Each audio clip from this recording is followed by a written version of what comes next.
Council will come to order. First order of business is Pledge of Allegiance. If you'd please stand and rise and recite the Pledge of Allegiance.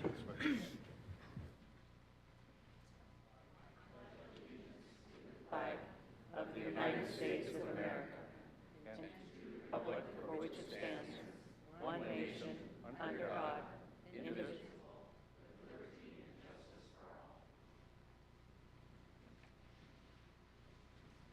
Thank you, everyone, and welcome to tonight's meeting. Our next order of business is citizen comments. This is an opportunity for citizens to address the council on agenda items or other items they wish to bring to the attention of the council. Citizens are encouraged to discuss operational issues in advance with the mayor. In consideration of others wishing to speak, please limit your remarks to 3 minutes. Also, the Lewiston City Council pledges to practice and promote civility within the governing body, advocating for civil engagement, respecting others and their viewpoints, and finding solutions for the betterment of the city of Lewiston. With that, I will open up for any citizen comments. You'll have 3 minutes. Are there any citizen comments? Please. Hello. Oh, okay. Oh, special treatment here. I know.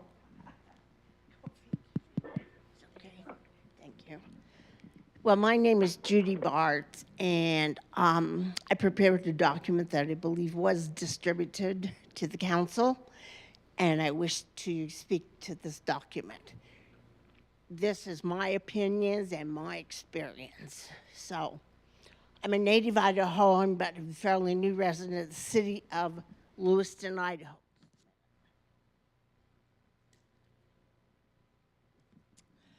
I was actually raised 12 miles north of Grangeville in the Prairie. So I'm a fairly new resident of Lewiston, Idaho, and Nez Perce County. I was under the understanding it was going to close on condominium in January 2022, but no such thing. I was going to purchase my new home with the proceeds from the sale of my home in Nampa, Idaho, and reverse mortgage. Since the reverse mortgage involved HUD approval, required some standard financial documents that the managing HOA was never able to produce. I was told hearsay that this is a common problem here with HOAs in Lewiston. Problem is, our common business practice being undertaken by HOAs managing property in Lewiston. I don't know if anybody's in charge of these or not. By the grace of God, I was finally able to locate my home after a 4-month search. I spent 4 months living in a B&B with 2 cats. My B&B hosts were like family. The housing market in Lewiston was as tight and as expensive as it was in Treasure Valley. Property taxes. I know that this is a county thing. However, I am 70 years old and live on Social Security. I moved into my home on 8 May 2022, missing the application date for homestead exemption by 23 days, thus paying full property tax, which went up $800. Granted, this is a county issue, but these taxes form the basic level of the pyramid composed of further fees and bills. An observation. It seems that Lewiston should be enticing large businesses to come here. I don't know the history. I don't know. Being new to Lewiston, I wonder what happened to Shopko, Walmart, Penny's, etc. These big stores bring in people to not only spend the money in those stores, but to support restaurants, clubs, and etc. Not only have retail stores left the city, but why is it so hard to find medical specialists in Lewiston? The lure of hunting and fishing must not be enough to hold them or their families here. Some of the pressures to pay increased property taxes and bills from the city could be offset by collecting from businesses, or is this why these entities left?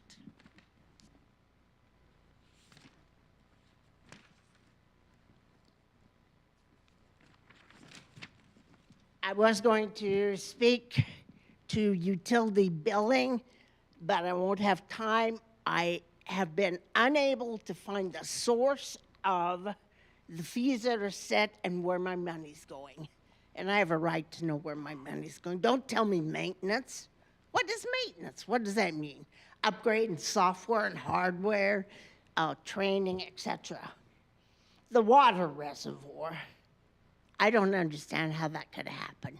I know it's 100 years old. I spoke to people who told me that for 5 years they have been complaining about water leaking from that reservoir. Irrigation restrictions. Because of this mysterious preventable event, question. Now, we who do not have irrigation water have to suffer loss of lawns, bushes, plants, flowers, etc.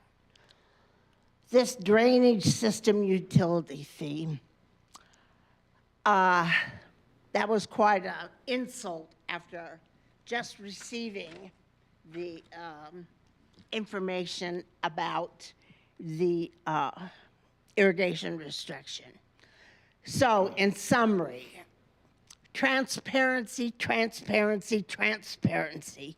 Where is my and other people's money going? Please do not respond in general terms like maintenance. Detail what maintenance involves. Regular repair of what? Annual updates of hardware, software, perhaps, or perhaps training of staff.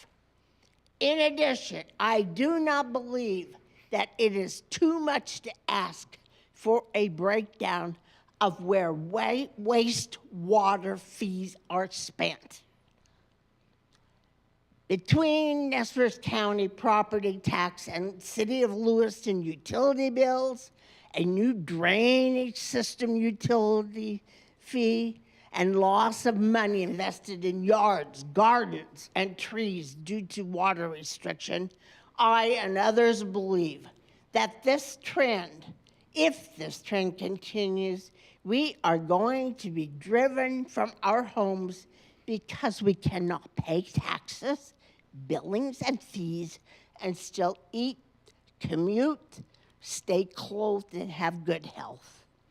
I hope the Lord, our God, that this will not be the outcome we, the middle class and retired residents of Lewiston, suffer due to the actions of public servants. I wish to just ask that you take in consideration these items. Thank you. Thank you, Judy.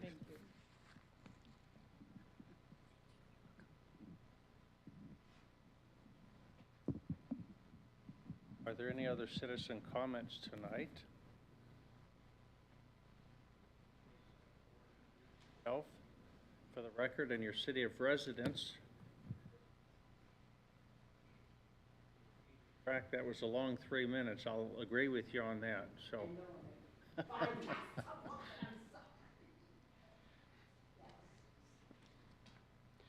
Mayor Johnson, council members, my name is Steve Lisenby. I reside in Clarkston, Washington. I'm president of the Lewis-Clark Valley Pickleball Club, whose partial mission is to improve the health and welfare of the people in our community. We do this by encouraging and promoting its participation in the sport of pickleball. There is no denying how pickleball has exploded in our community.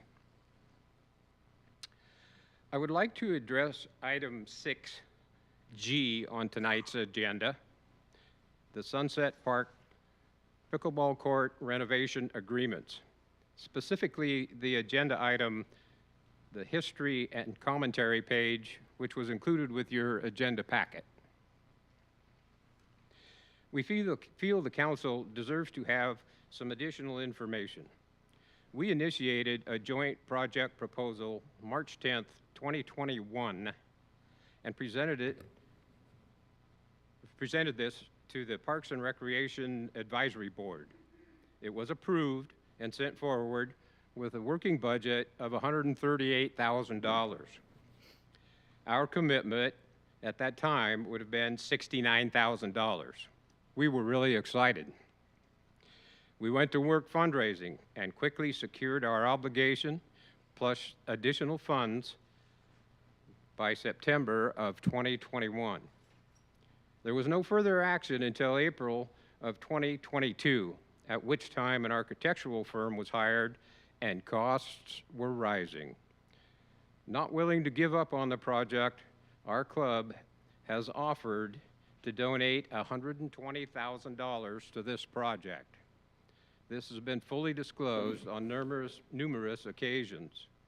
We're asking the council to approve the 4 agreements to complete this project. The need for more pickleball courts is very real, and the construction window is open.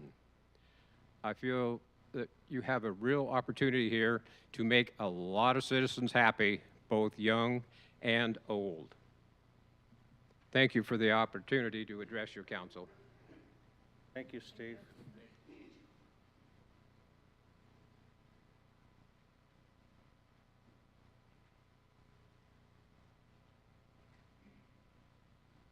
Comments, further citizen comments, other pickleball club members?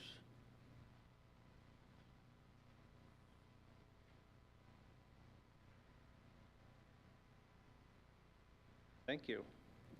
We'll move on to the next agenda item, item number 4, public hearings and related action items. First item is item A, public hearing on ZNC 23000003, accepting testimony on a proposal to rezone an approximately 0.52 acre parcel at 3133 5th Street from medium-density residential R3 zone to community commercial C3 zone. And we have with us tonight Ms. Katie Hollingshead. Katie, if you'd please introduce yourself for the record and remember to speak up loudly, clearly, and slowly so those at home can hear what you have to say. I should also state for the record that Councilor Kleberg is joining us on Zoom tonight. So he is here, he's just not in the audience. Katie? Good evening, Mr. Mayor and councilors. My name is Katie Hollingshead. I'm the Assistant City Planner. Tonight I am bringing forward an application we are calling ZNC 23 number 3, an application by Brett Kinzer of Kinzer Air, proposing to rezone a property from the medium density R3 residential zone to the community commercial C3 residential zone. Okay, and Ms. Kate, if I can just explain the public hearing process before we get into it. I will open the public hearing. We'll have the staff presentation on this, applicant's testimony or presentation, testimony from the public. Counselor, if you have questions of the staff, applicants, or persons providing testimony, now and or then would be the time to ask. No additional evidence or testimony may be received once the public hearing is closed. So this is the time to ask questions you might have. Then we'll allow for an applicant's rebuttal to any public testimony. Then we'll close the public hearing. So with that, I will declare the public hearing open. So our subject property we are looking at tonight is 3133 5th Street. This is owned, again, like I said, by Brett Kinzer. It is currently zoned medium density residential, or R3 zone. It contains a single family dwelling that is a rental property. This property is approximately 0.52 acres, so just over half an acre. And the subject property abuts the Kinzer Air property, which is directly to the south at 3139 5th Street. So you can see on the map, subject property is outlined in red. You can see Kinzer Air below it. And this sits at the intersection of Preston and 5th. So here's the same map with our zoning layer turned on. So subject property is outlined in red, and that blue zoning layer is the R3 zone. The red zoning layer is our commercial zone, and then the green zoning layer that is to the east of the subject property is the R2A low-density residential zone. So you can see there's kind of a cluster of commercial properties that surround this intersection, and then moving north is that section of R3, moving east is the beginning of the R2A zone. So the subject property is located in our neighborhood number 5, West Orchards, and it does have a comprehensive plan future land use designation of commercial. So on this map, I have outlined in red the section that is called out in the comprehensive plan to have that future land use designation of commercial. So you can see there are a couple of the properties that have already gone that direction and are zoned commercial, the red color.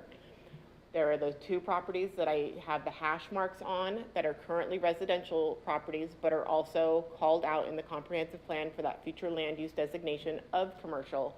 And then our subject property is the one blue property with the arrow next to it that does not have the hash marks. So this proposal is just for the one property, not any of the other properties, just the one property owned by Mr. Kinzer.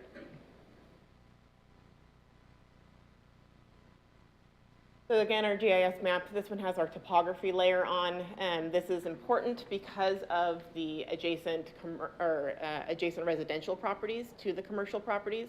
There is quite a bit of topography difference between those residential properties that are in that R2A low density residential zone and the subject property. And even just from Kinzer Ayers property that sits on the corner to the low spot of the subject property, there's about 12 feet of vertical difference between one property and the other. So that, of course, kind of means you have kind of like this V situation. So those properties that are located to the east that are in that R2A residential zone do have that natural topography buffer in addition to any building or fence that Mr. Kinzer might be installing once he develops the property. So you can see on here, subject property again outlined in red. So this is our high point at 1342. This is the low point at 1330.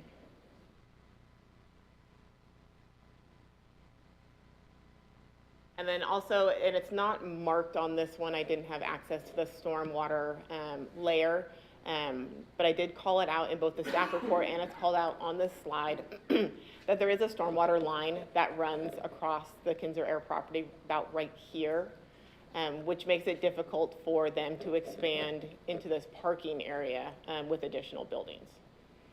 That's just referenced there. Then some photos. So this is a subject property. So like I said, it has a single family dwelling on it, currently being used as a rental. The existing Kinzer Air building over here on this side. Again, the Kinzer Air building in its current state. This is the intersection of 5th and Preston. It is a signaled intersection.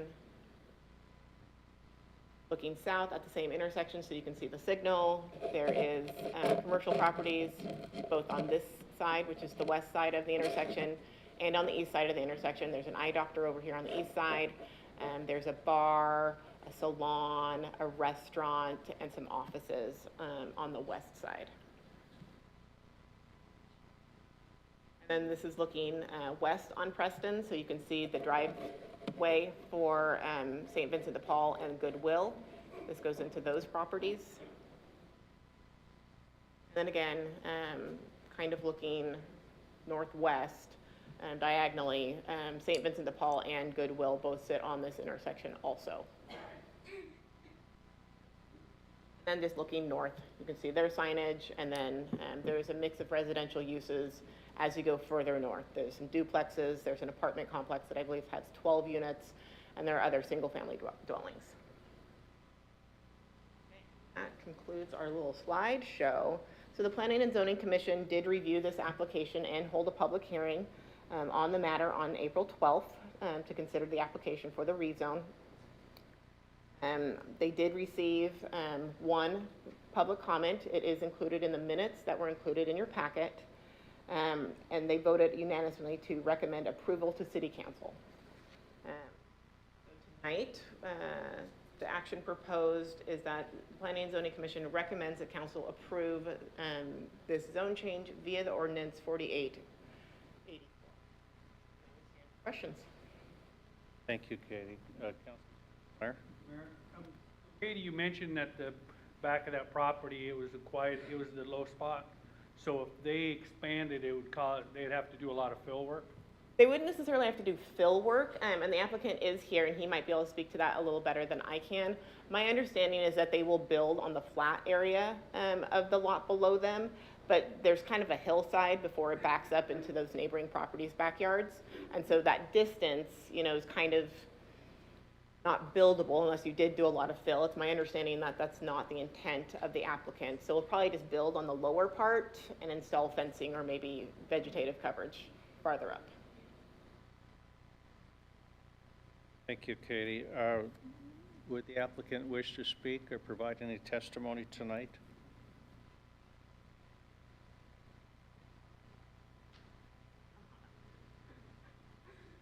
Totally optional. Okay, I'm Brett Kinzer, I'm the owner of the property. So, Katie did a really good job. We're just wanting to expand onto the office a little bit, hide, like I said in the planning and zoning meeting, my crew comes home, I'm running 3 install crews right now, they come back, they dump their equipment out right along the road. The city now has a bus stop out front, I'm worried somebody's gonna get hurt by old equipment. What the idea is, on the flat stuff, we're gonna add onto the building, but on the stuff that's more sloped, that's where we're gonna keep some of our old equipment and get it off the street side to make it look better. So, Councilors, any questions? Might be for Katie. Councilor Forsman? One of the comments, can you explain whether they would not be able to rent anymore? I was confused by one of the citizens' comments and changing the zone. Not rent. we'll Buildings. be removing that house. Oh, okay, and you guys own that house? Yes. Right, okay, Yeah, thank we'll you. be removing the residents to add onto the office, yes. Okay, thank you. Thank you. Thank you. Is there any testimony from the public?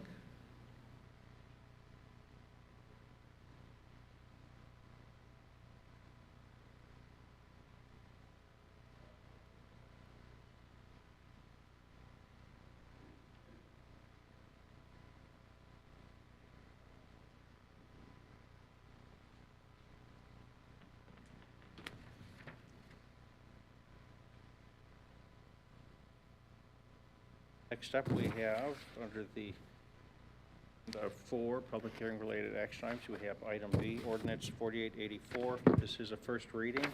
Considering implementation of the city council's decision in ZN 000003, declaring that certain real property be removed from the medium density residential R3 zone to the community commercial C3 zone, and amending the official zoning map of the city of Lewiston. Action item. Mayor, Horseman, motion to approve the first reading of ordinance number 4884. been moved by Councilor Forsman, seconded by Councilor Towsley to approve the first reading of ordinance number 4884. Is there discussion? I'd like to disclose that I related by marriage to the owner.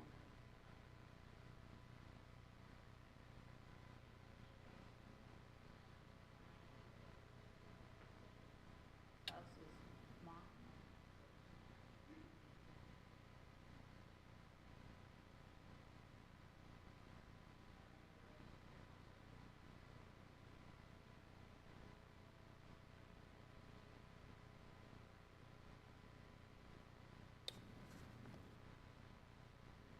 In favor, please signify by saying aye. Aye. Opposed? Motion carries. Clerk Ravencroft. Approving the first reading of ordinance 4884, an ordinance of the city of Lewiston implementing the city council's decision in NC 23-000003, declaring that certain real property be removed from the median density residential R3 zone to the community commercial C3 zone, amending the official zoning map of the city of Lewiston and providing an effective date. Councilors, next up, we have item 4C, public hearing stormwater user. Mr. Mayor, Councilor? I don't think I had my mic on, but I voted in the affirmative. I can't hear you, Councilor. My microphone wasn't on, but I voted in the affirmative. Okay, thank you.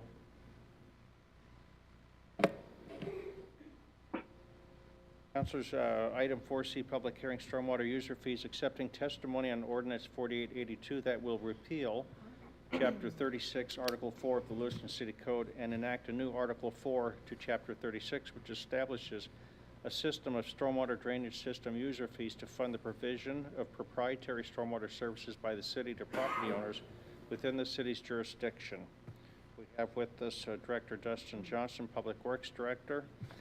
This is a public hearing. Again, the same process. I'll open the public hearing. We'll have staff presentation, testimony from the public, and councilors.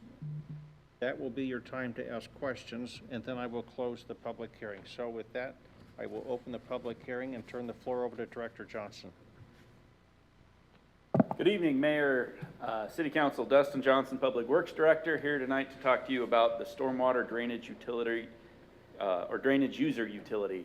I'm hoping for at least the council, this is kind of a rehash of all of the information that we've been talking about for the last couple of years, but if those who are here for the first time are interested for the first time, I hope I can do a decent job summarizing of where we've been and where we're going. In front of you tonight is the Stormwater Drainage Ordinance, Ordinance 4882. So to kind of cue that up, just give you a little bit of a recent history of how we've gotten here. So I didn't want to go back too far, but generally a lot of this work, master planning and research and communication with the regulatory authorities started pre-COVID. COVID shut things down, so the timeline you see before you tonight basically started as Lewiston and the rest of the world was coming out of COVID. So we started working back on this in early 2020. I talk about an MS4 permit. So that is Municipal Separate Storm Sewer System. So that is a federal requirement, and as of November 2020, Lewiston is a permitted MS4 agency. So that is no different from like Clarkston and Asotin in Asotin County on the other side of the river. They're a little bit ahead of us. They are an MS4 city. Many other cities that surround us are MS4s. Our permit just so happened to be issued in 2020. That is essentially what has lit the fuse to have this discussion in this public hearing tonight. March 2021, again, the master plan, a lot of that master plan, the work was done pre-COVID, but weren't willing or weren't able to have a public hearing during COVID. So by 2021, we started having public hearings again.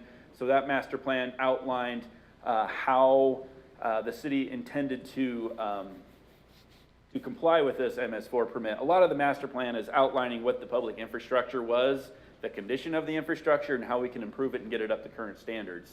2022, April of 2022, soon thereafter, also another study, that was a user fee study that took the stormwater master plan and looked at how to fund those improvements. That study, that fee study was also done pre-COVID, or a lot of the compilation, I'd say that one was probably 90% done, pushed that across the finish line of April of 2022, and that council at the time, I can't remember if that was that council or this council, but a council adopted it, and that moved us forward. So with the master plan adopted and the fee study, that provided staff direction of how we were going to start funding these projects. In August 2022, we had a work session. Council heard our presentation outlining kind of bridging the gaps of where we were previously before the MS4 permit, the master plan, the utility or the fee study, and instructed staff to move forward with the stormwater utility.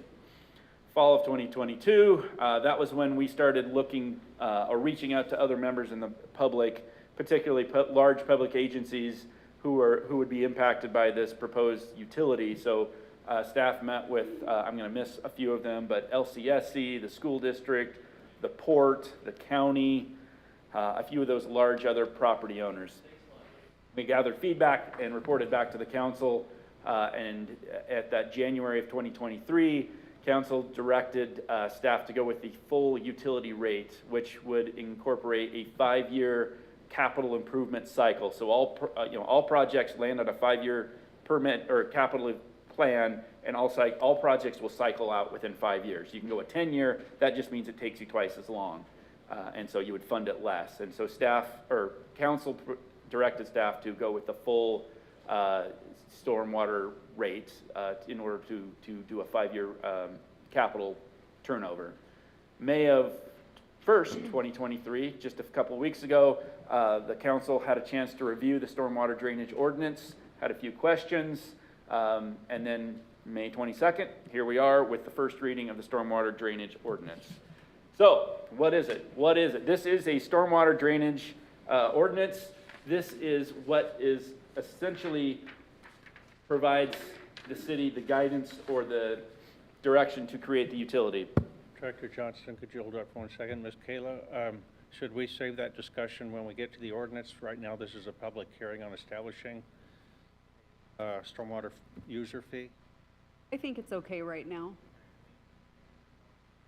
Okay, so important what this is and what this is not. So this is the ordinance that outlines, and I'll go a little bit more in detail later of what this specifically does, but most importantly right now, anybody listening, this is not setting the rate.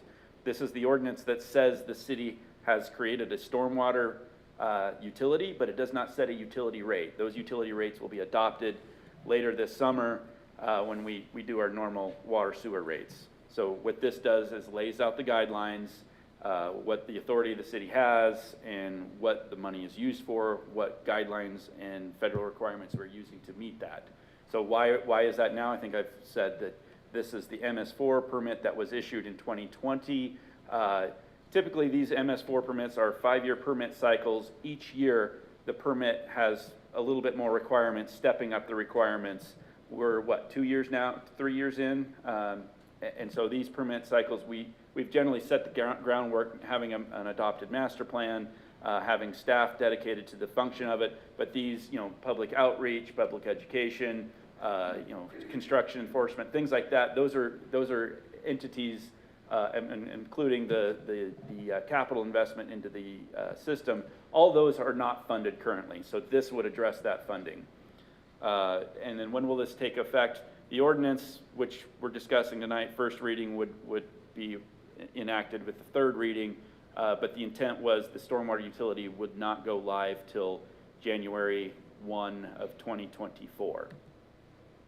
So just real briefly, going through what is actually, it's 17 pages, what's in it. I'm not going to read it line for line. It's been in the packet. It's been out there. Anybody's more than, this is the first reading. There's 3 readings. Anybody can provide public comment at this or at a future reading, but outlines the necessity and the legal authority that the city has to create a separate storm sewer system utility. It outlines how this new utility is in compliance with the previous lawsuit of Lewiston Independent School District number 1 versus City of Lewiston, which has kind of established the state of Idaho benchmark for other utilities within the state. We just happen to be the guinea pig on that first Supreme Court lawsuit. It also creates a separate stormwater division and defines where those stormwater user fees go.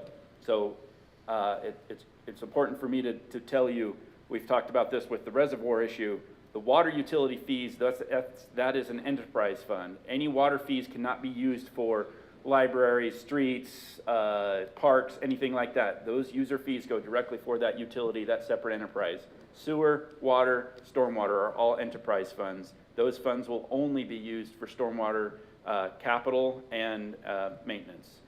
And then it further defines stormwater fund, the expenditures, the billing, and payment, how that all goes through. Moving forward, tonight we're here to talk about the adoption of the stormwater ordinance. Staff will continue to reach out to public and do our efforts. You may have seen the flyers and the surveys that were recently mailed out with the utility bills. I think that survey is still open through the end of this month, taking public comments, trying to find best ways to let people understand kind of the rock and the hard place we're against with the compliance requirements coming down to us from the federal government and the maintenance requirements that we need to do to the infrastructure and the gap we need to fill as far as operating that utility. And then later this summer. I think it's the second or third week of August is when we typically do our utility rates. That's when we would establish utility rates for the stormwater. So that would be when we will lock that in. And as I said, the current expected rollout is January 1 of 2024. With that, that's all I have for tonight. Thank you, Director. Is there any testimony from the public? Yes, please introduce yourself.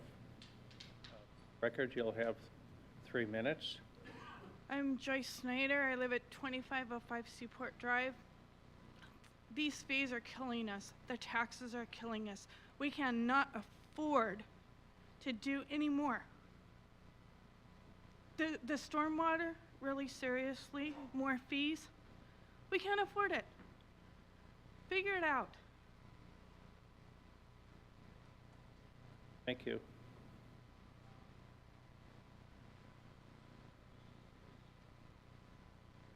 So for the record, just your city of residence. We don't need your physical address. Okay. Hi, my name is Kathy Dickinson, and I live on 29th Street.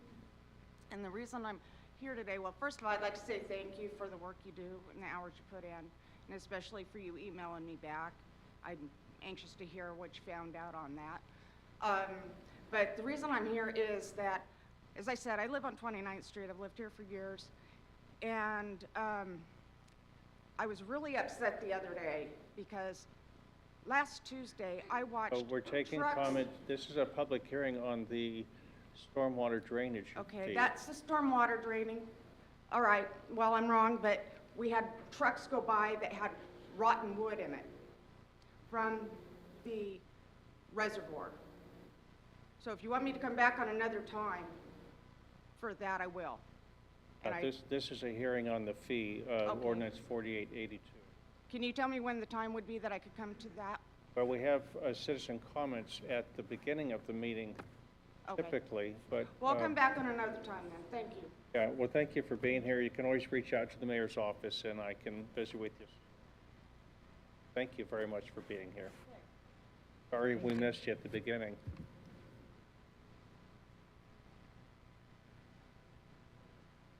Testimony on the stormwater.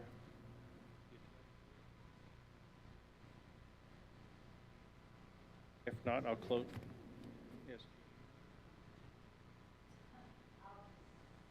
Well, we better get you a microphone because there's folks at home that want to hear what you have to say. I think Jennifer will get it for you.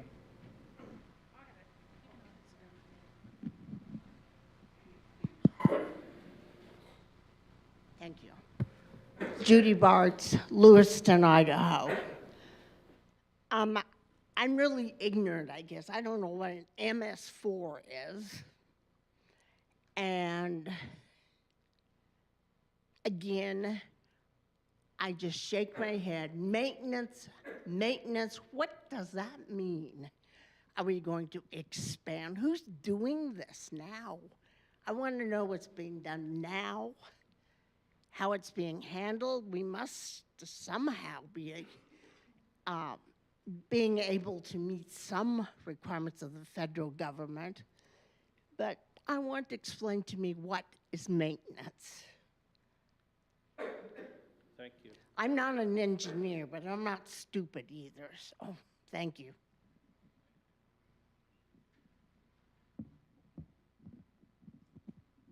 Further citizen comments?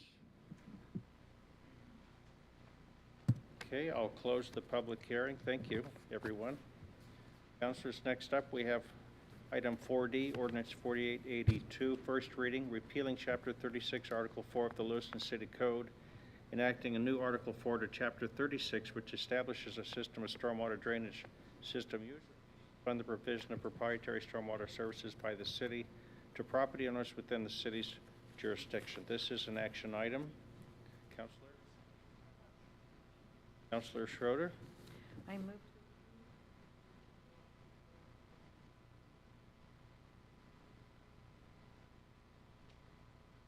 Moved by Councilor Schroeder, seconded by Councilor Forsman, to approve the first reading of ordinance number 4882.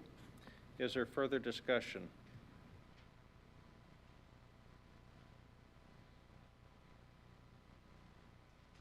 Councilor Lidke.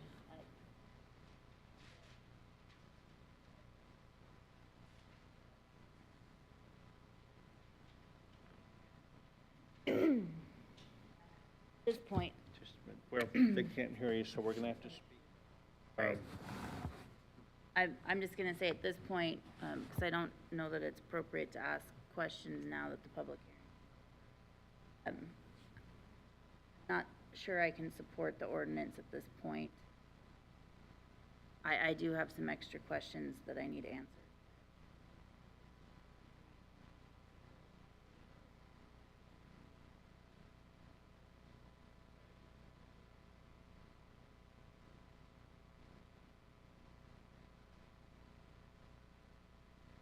Councilors, I don't hear any other discussion or amendments, so with that, I'm going to, I want to make clarification. My understanding is the development of the stormwater, not that we're going to increase fees. What we are doing is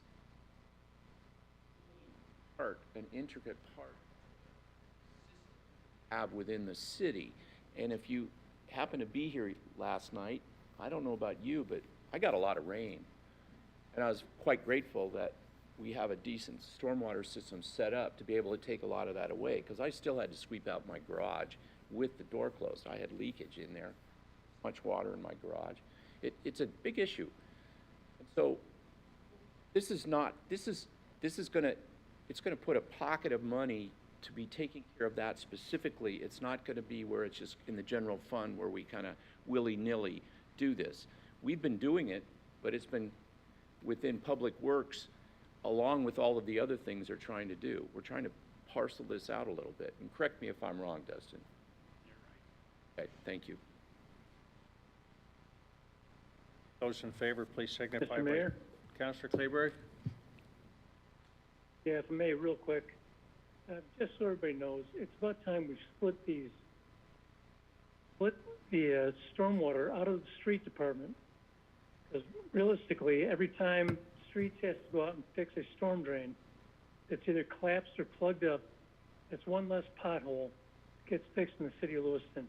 It's all coming out of the street budget now. It's time that we separated it and used stormwater funding for stormwater, street funding for streets. Thank you, sir. Thank you, Councilor. Those in favor, please signify by saying aye. Aye. Aye. Opposed?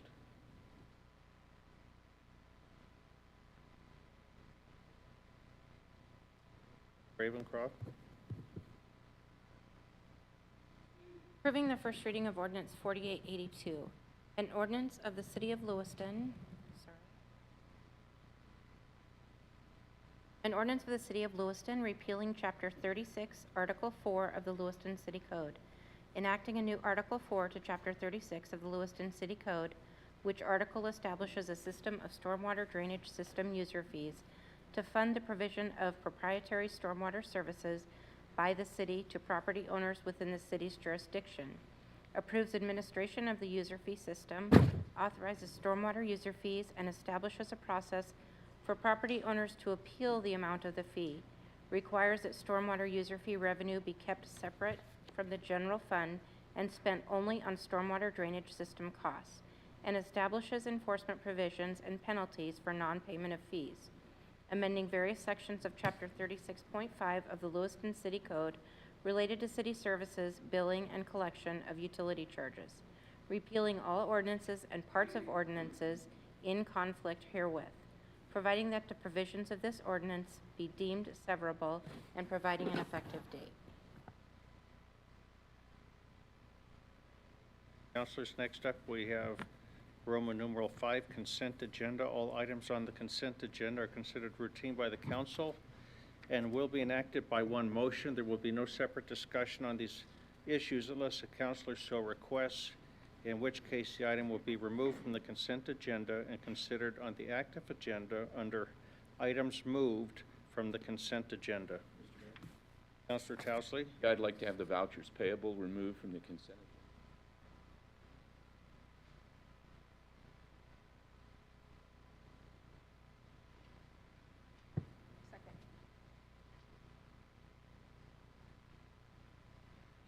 Payable will be placed under item 7. Councilors?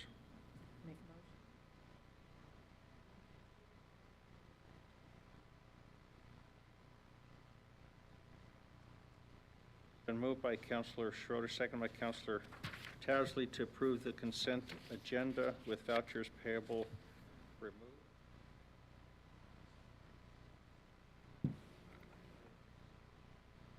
Discussion.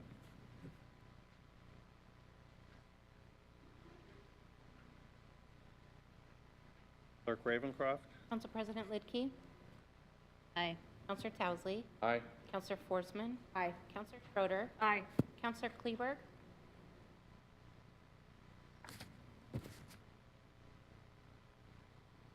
Aye. Counselor Spickelmeyer. Aye.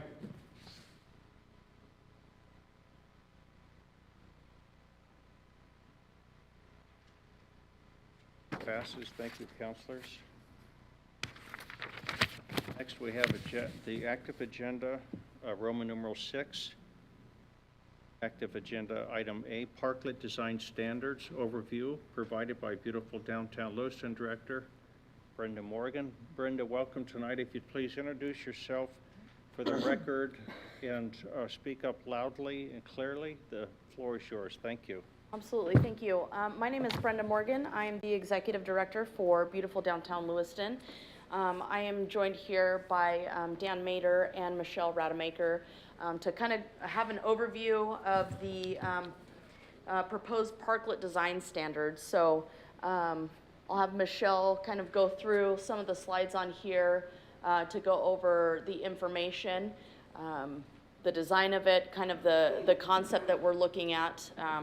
This is something that we've been working on for a while with Dan and want to make sure that council has the opportunity to look it over, ask questions, and know that this group has the support of beautiful downtown Lewiston.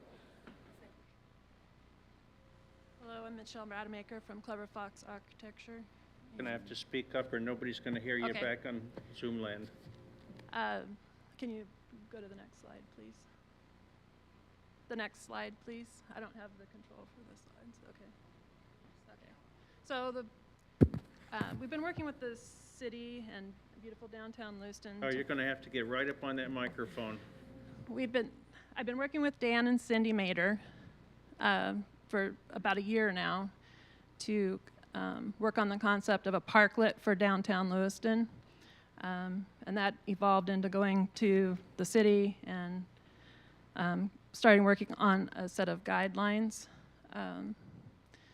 Anyway, their project, which they would like to build a parklet, so we're just demonstrating an example of what we're trying to do tonight, would be in front of their Osmers building in downtown Lewiston. It's on the corner of New 8th Street and Main.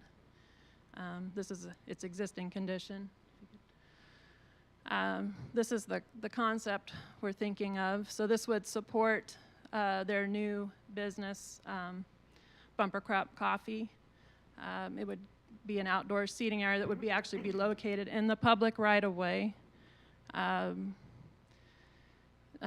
provide seating and a shaded area for people to enjoy their coffee, potentially beer, wine, snacks. It would be open to the public, but it is primarily to support the adjacent restaurant business. Again, just another vision slide of what we're trying to achieve. And there's a few more. It's just, I don't know if anybody has any questions.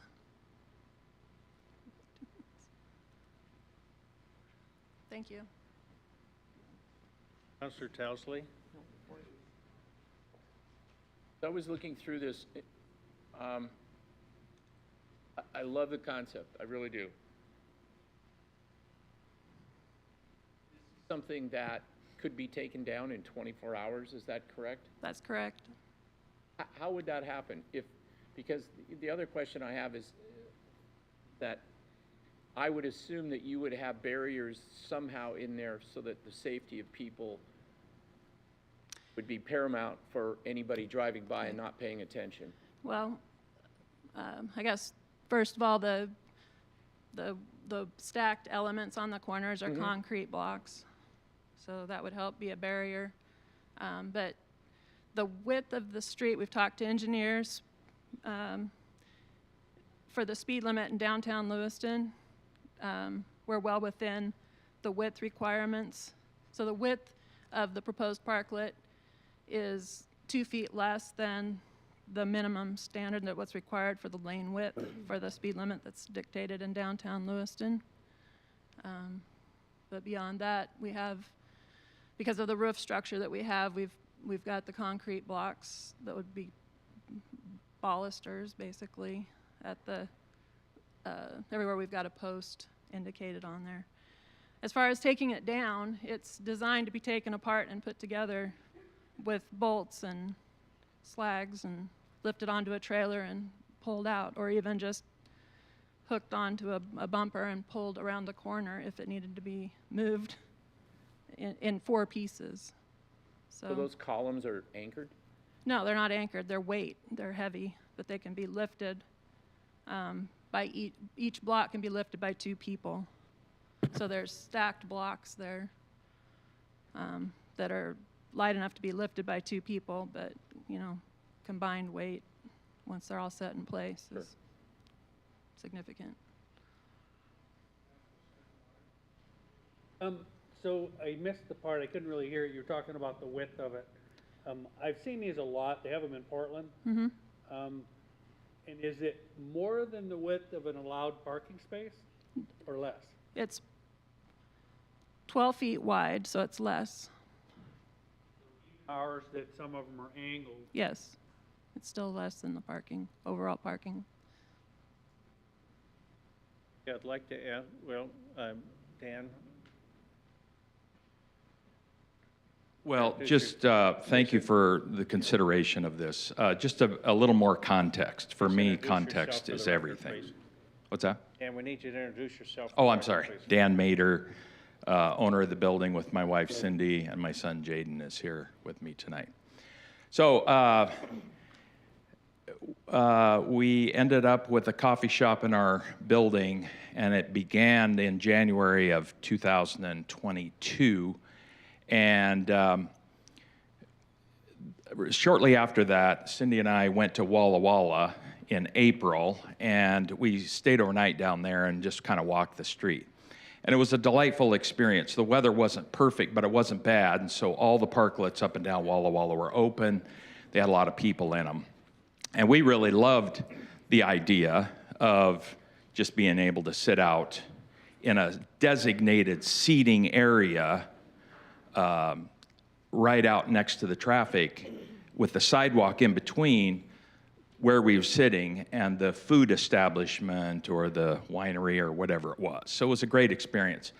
And then in May of that same year, last year, we went to Greece for 2 weeks. And Greece has a little bit better weather than we do, but not that much. They still have winter.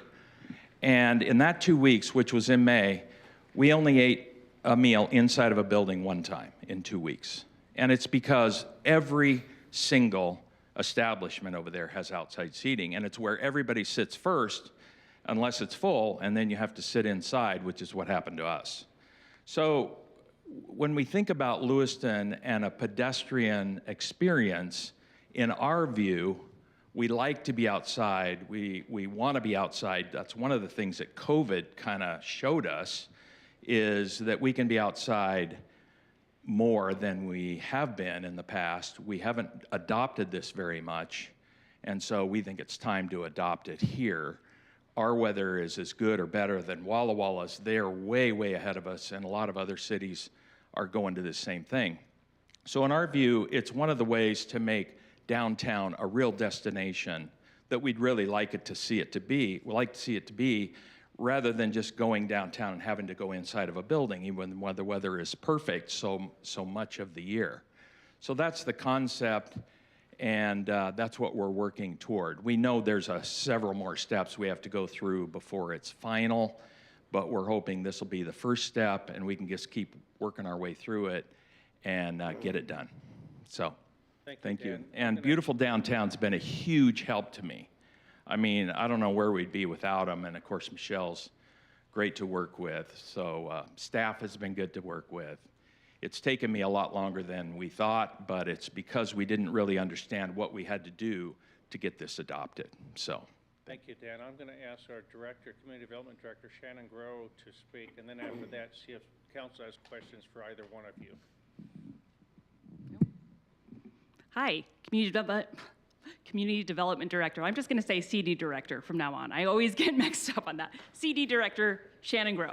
So what we are actually looking for from the council tonight is direction on whether you would like to allow parklets. Where would you like them to be? Do you want to bookend them on Main Street from 1st to 9th? We are looking for direction to go because it is currently not allowed in the code.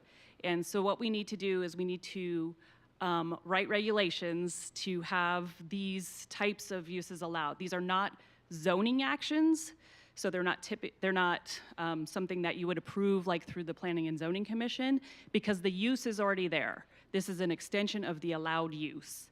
So I just wanted to make that clear too. So that's what we're looking for as staff, as direction on where the council wants to go. Do you want to look at regulations? As a part of those regulations, engineering and zoning will weigh in on things like site triangles and those types of things. And then that would come before you along with an ordinance that would allow them. So I just wanted to make that clear. So, Director, I'm going to ask a question. In your opinion, and then maybe Dan has an opinion on it also, is this something that we can come up with a pretty good agreement, working knowledge of how these are designed and how they work and move forward on this in a timely manner? Or is this something that we have to spend weeks and months trying to perfect before we even consider it?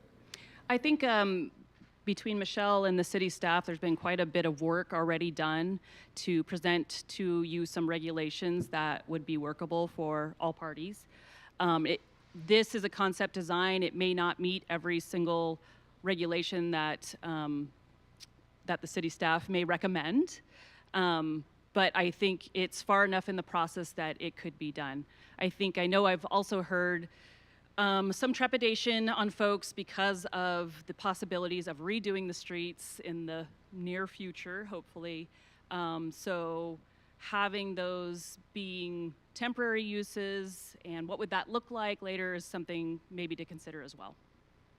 Or if we're close to getting a workable design or workable guidelines, it would be possible to move forward with those guidelines, and then we can always update those as we see improvements where they can be made. But then that would allow staff to move forward, work with the applicant, and allow our legal department to work on drafting an ordinance and getting this to move along. Yeah, definitely. I mean, it's always something that when it's new, you don't have all the kinks worked out and you can't get 100% right. So I'm sure that, everybody will do their best to start with, and then you just go from there. Thank you, Director. Councilor Schroeder? Thank you. About approximately how many parking slots were taken? But So the question was, how many parking spaces would this take? I believe only one is being taken up. Right now, there's the cement planter that sits out in the road. Right. So that would be removed, and this Okay. would go in its place in addition to that additional space. I like this better than the planter. Yeah, right. Yeah, that's right. There's a planter in front of the building that's almost all the way across, not quite. There's one space, kind of a shorter space. We would encroach in that space, and that's about it. And then I can't go past my building with my parklet. I can't go into the neighbors. So that's somewhat of a limitation, but that's right. I think it's just one space. Councilor Forsman? This seems like a really cool idea. I haven't actually not experienced one myself, but the only concern I would have is just the safety, obviously, of cars going by and making sure that we're having that in consideration. But like I said, we kind of have to take the first step, and then we can start establishing that. So with downtown being kind of a spot that's, I've seen more stores go in and people are walking and the events are happening, this seems like a good spot to be able to hang out and enjoy some food. You're bringing it. Councilor Lidke? Sorry. Go ahead. I was just going to add to your comment. So obviously safety is the first concern.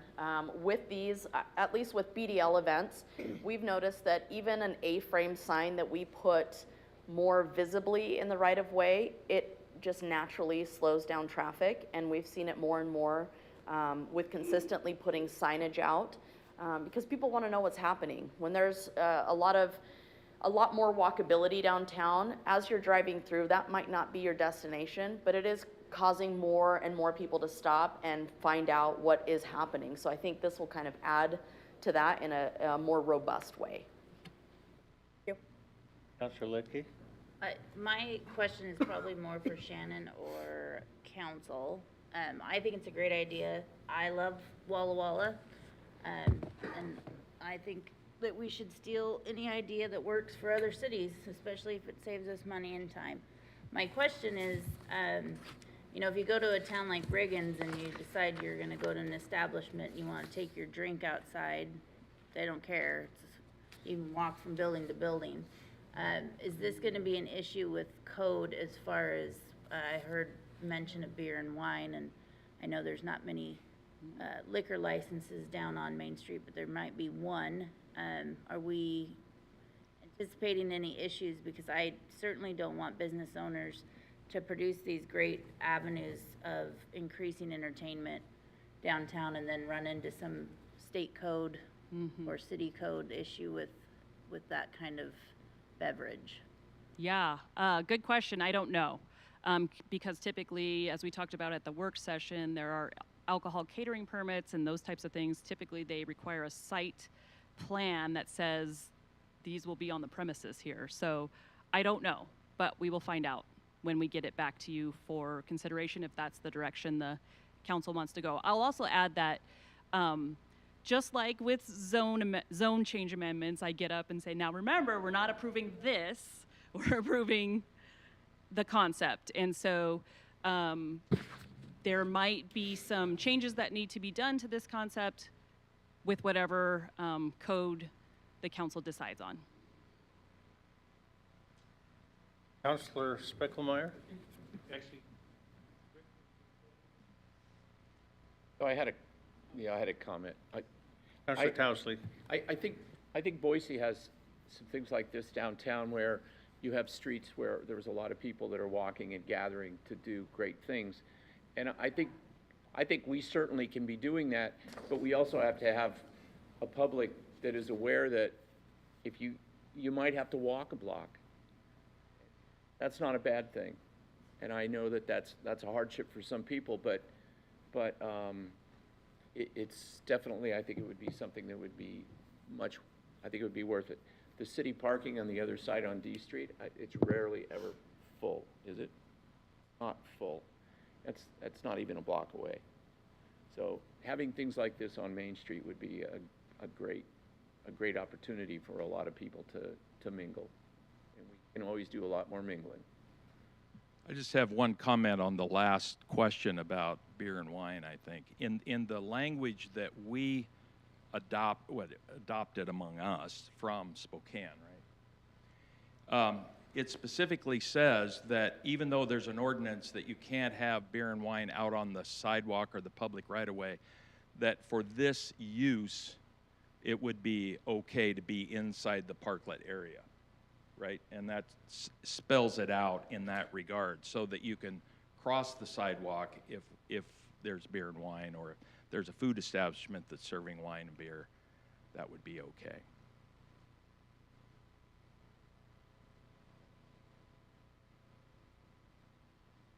Okay, well, Wait, Spickelmeyer. I have one. oh, I please. think it's a great idea, and I've been to the one in Walla Walla as well. And they're very fun.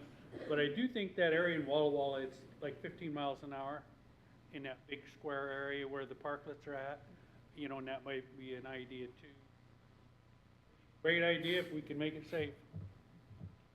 Thank you, Councilors. Well, let me just read what I think I heard, and if so, you could turn it into a motion and we'll go from there. But if I heard everyone right tonight, I think what the applicant is asking for is that you, council, would direct staff to spend the time to finish the development of the draft guidelines, and they're in your packet tonight, and to spend the time revising city code to accommodate parklets.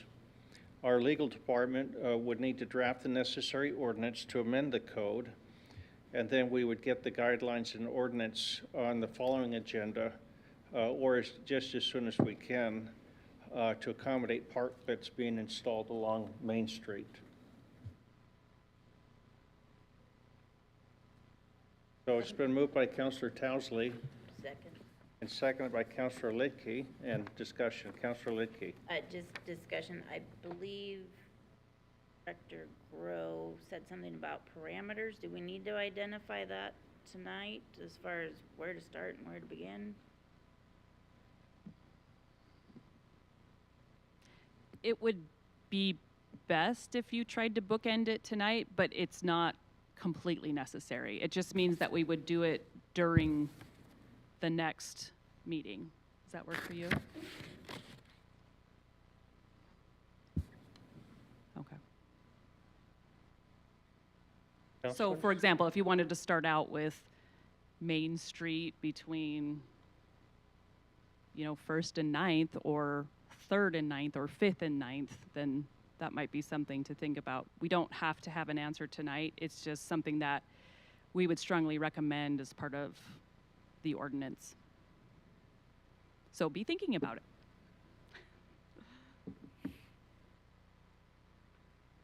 Councilors, other questions?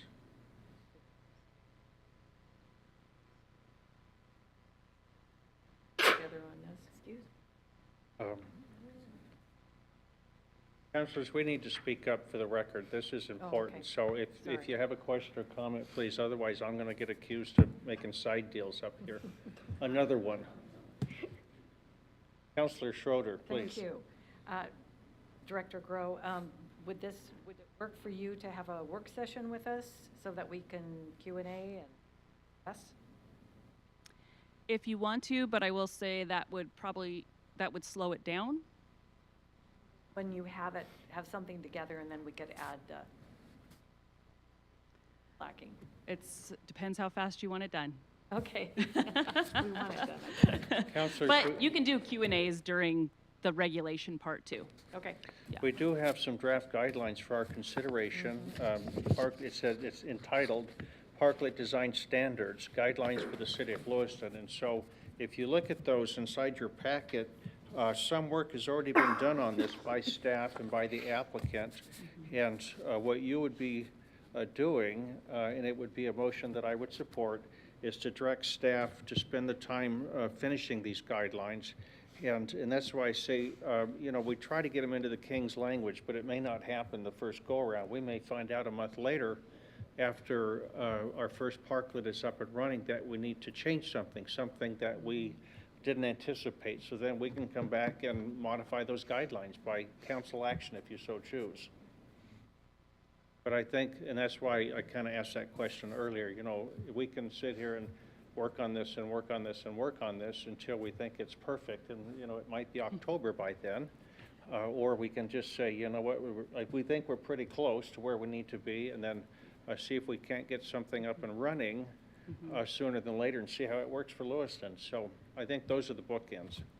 So one of the things you might do, and Dustin can say yay or nay, but in some places what they do are temporary type of things so that you can visually see it. So when we did 18th Avenue, we drew on the street where a traffic circle could be.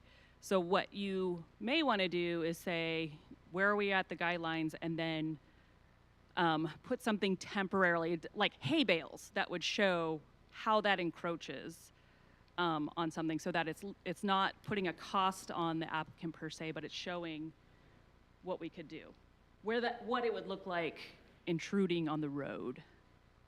Well, I'm not going to try He to says drag thumbs up. I'm not going to try to drag the Public Works Director into this because we may not be done with him yet, but yeah, I understand. I'm just saying it might give you a good visual to say, yes, that's something that we want to do, and that's something that would be workable with cars going down the road.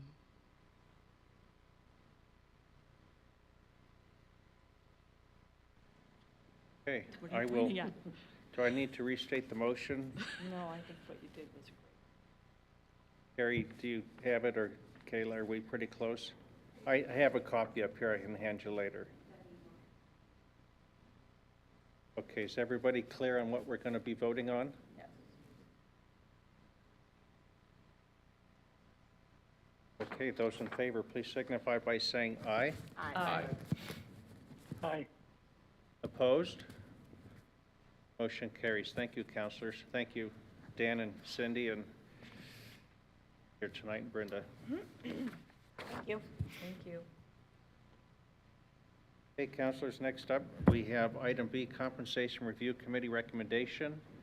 We have with us Mr. Bob Blakey, who I think was chair of that committee. And Bob, if you'd please introduce yourself. For the record, the floor is yours. Thank you. Good evening. Hello, my name is Bob Blakey, resident of the City of Lewiston. Thank you, Mayor Johnson. Thank you, City Council, for being here tonight, all the work you do, and the members of our committee, thank you for the work you do. I also would like to extend a big thank you to Amy Gordon and her staff. Her work made it possible for us to assemble a lot of information to look at how councils and and mayors are paid throughout the state of Idaho, and I appreciate the work you did. I also would like to thank our members of our committee. There were 5 of us. Kevin Jardis, Emily Christensen, Matt Hoskins, Darlene Lambert, and myself. They were a wide mix of the community. They were made up of an active military member, an HR specialist, a business owner, and a news correspondent. What do you want to call me? A former city council member. But anyway, the questions that were brought up by them were, in my opinion, were very, very good questions. The 5 of us were empowered to look at compensation based on Article 2 and Article 3, Section 2, -12, Section 2-22. Within that, there was a wide range of questions that we could ask. Some of those questions we did not have answers for, nor did we have information that we considered important, and I will comment on that in a minute. We met 4 times. During those 4 meetings, we did interview the mayor, Mayor Johnson. For an hour, he spoke with us, and for an hour, we spoke with President Board Member Letke. What tools did we have available? Again, Amy, thank you very much for the surveys. We had several surveys throughout the state of Idaho of what council members and mayors are paid, and the full range, and the size of the governments, the budgets, the number of employees. What we felt we were lacking was an evaluation tool, and that would be a recommendation that this committee will make in the future, that in 2 years when this committee has to stand again, we recommend that an evaluation tool is available with metrics that measures your performance as a city council against some standards that you should establish for yourselves, and also the mayor.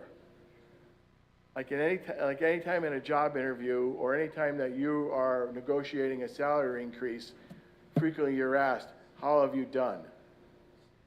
So we encourage you to establish some metrics for yourself for the next 2 years when we have to go through, when a group goes through this process. So, in front of you, I believe you have my recommendation. You have not my, excuse me. You have our recommendations. Our recommendation for the city council is to increase the salary of the city council by 10% annually to $9,240 or $770 a month. Your salary currently is $700 a month. Several years ago, it was increased from $500 to $700. What we found in looking at the survey information of the city councils throughout the state of Idaho, the City Council of Lewiston is one of the lowest paid city councils. The amount of work you do is the same as any other city council in the state of Idaho, and we deemed it necessary, or we deemed it responsible to encourage you to increase the salary by 10%. Further recommendations. We recommend that the council president, her salary or his salary be increased to $850 per month or $10,200 a month. Having a chance to interview the council president, it's very evident to this commission that the job that she does is beyond the scope of what many of the council members have to do. He or she will fill in as acting mayor when the mayor is out of town. And so we believe that that position should be compensated higher. In the past, when we had a different form of city government, the mayor was compensated $1,000 a month. Last recommendation is the mayor's salary. The committee recommends that the mayor's salary be increased by 5% to $84,000 annually, with an additional recommendation that if the mayor creates a city administrator / city supervisor / whatever you want to call that position, and the mayor will determine what that position is named, that his salary then comes under further review, and that would, again, by the city council. So respectively, that is the recommendation of this committee. I stand for questions. Councilors. Mayor? Councilor Ledke. Thank you, Mr. Blakey. I'm interested to know, besides the city's strategic plan and the citizens' opportunity to vote, what metric system did the commission have in mind for any elected official of any kind to the metric system on how our job? That's a very good question. Again, if there was an HR director here, and someone was asking for a pay raise, he or she would present to that person, here's what I've accomplished during the course of the year or during the course of my tenure here as an employee. Being elected doesn't establish your salary. Being elected means you are in a position of leadership. It does not mean you're qualified to be in a position of leadership. It means you have been elected to be in leadership. Okay. Having said that, I still think it's important. It is not the committees. You could, as a council member, and we discussed this, you could empower this commission to come up with an evaluation system. Our recommendation is to leave it up to the council themselves to form some kind of metrics so they can present that in 2 years the next time this council or this committee has to meet. Councilor Towsley? Yeah, a comment. I appreciate all the work you've done, Mr. Blakey. I am very uncomfortable accepting a raise at this point. I think I'm underpaid, but I'm okay with it. And I am uncomfortable accepting a raise considering all the things that we are dealing with in today's world. It's a very small thing, I know. Overall, it's a small drop in the bucket, but it is extremely symbolic, and I understand symbols. However, I also think that the mayor should be compensated at least that much or more because I know how much he works and I know how much time he puts in.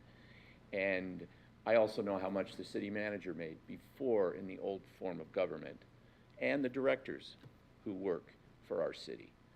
And I think that his salary should be closer in line, but I don't have control over that. But I think I would decline that raise. Thank you.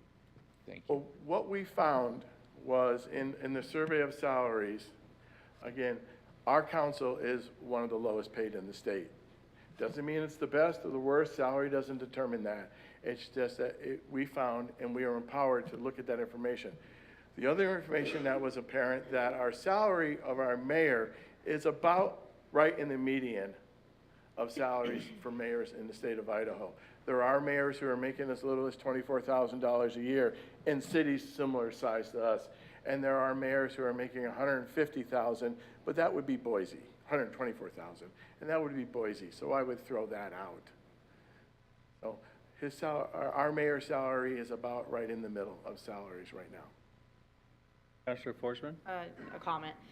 I really appreciate the time that your team, compensation committee, put into this and the efforts that you guys put in. I can't vote yes for this, although I do appreciate it. I, as a personal, don't feel like I have earned a pay raise yet, and I hope I will, and I'm working towards that. And so maybe at one point we will be able to get a handle on things and make the citizens feel comfortable enough in their own living situations and their own budgets to be able to do this, but currently I don't feel like we're there yet. Although I understand we are paid on the lower end. I didn't join council for the money. I joined to make a difference, and so for me, that doesn't matter to me. But again, I do appreciate the time that you put into it, your team, excuse me, put into this. But we have a long way to go, so I hope to revisit this one day again and possibly have a different answer. Mr. Mayor, may I comment? Please. It's important to understand that none of you may ever put in enough expertise.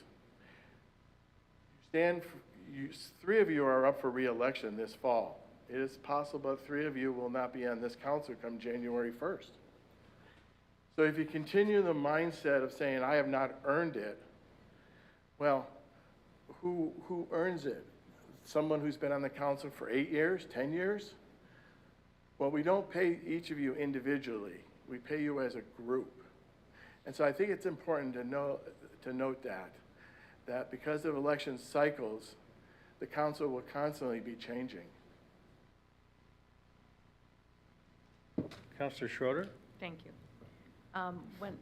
When I helped work on Chapter 2 rewrite, when we came up with this, I thought this is really going to be very interesting, and it is. I mean, I've told you from day one, I never do this for the money. I appreciate the work that you put into this. I don't know if this is the right time to do this, but I think the information that you have brought, the work that you have done, I think is very interesting, and I think we should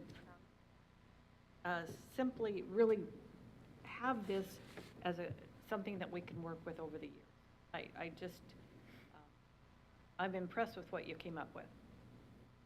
Thank you. Councilor Lidke? Again, and I just had the question, but I do want to make a comment. And we've heard from a few citizens tonight, and while I think that the work was valid and the comparisons to cities, and I want to not speak for my fellow council, but I do think that what we are trying to portray is leadership, in the sense that our city is not in a position to start at the top, start adding to our budget. And so I would agree that while we appreciate the report, we appreciate the time spent and the research done, this is a good glimpse, but at this point, our work right now is to not increase ticket price to our citizens, and even though it's only symbolic, maybe little things add up, and I think it's time for us to start adding the little things up to try to make some savings for the people of Lewiston.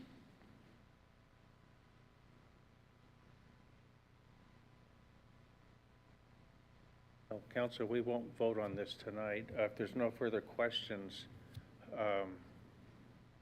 then what I would offer is that we just, that the report is noted as received for filing, and ask our clerk to enter it into the minutes so that others can read the report and they see that. So it's a short report. It won't take up long, but we will, legal's going to have to prepare an ordinance if we decide to follow through on this anyway, so we're not prepared for that, but we will just, again, just note that it's been received for filing. All right, thank you very much. We appreciate having the opportunity to do this for you all. Yeah. Thank you. Thank you. Thank you very Thank you, much, Bob. Bob. Yeah, Thank you appreciate it so very much. much. Thank you.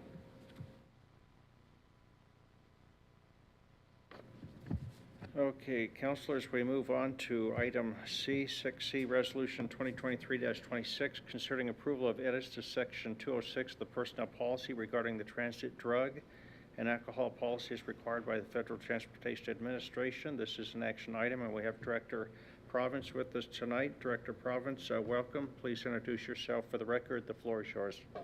Nikki Province, HR Director. I know it hasn't been too long since I've been in front of you to update the personnel policy, but I think this is a good reason. Transit is in their triennial reporting, and a preview of the report, the FTA is requesting or requiring that some additional language go into their drug and alcohol policy in order for that report to be approved. So this is just simply asking you to approve the minor changes to that section alone of the personnel policy so that we can be in compliance with the FTA's requirements. Thank you, Director. Councilors, any questions?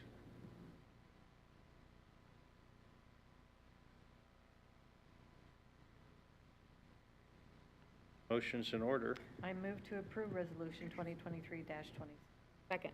It's been moved by Councilor Schroeder, seconded by Councilor Forsman to approve Resolution 2023-26. Is there discussion? Hearing none, Clerk Ravencroft. Council President Lidkey.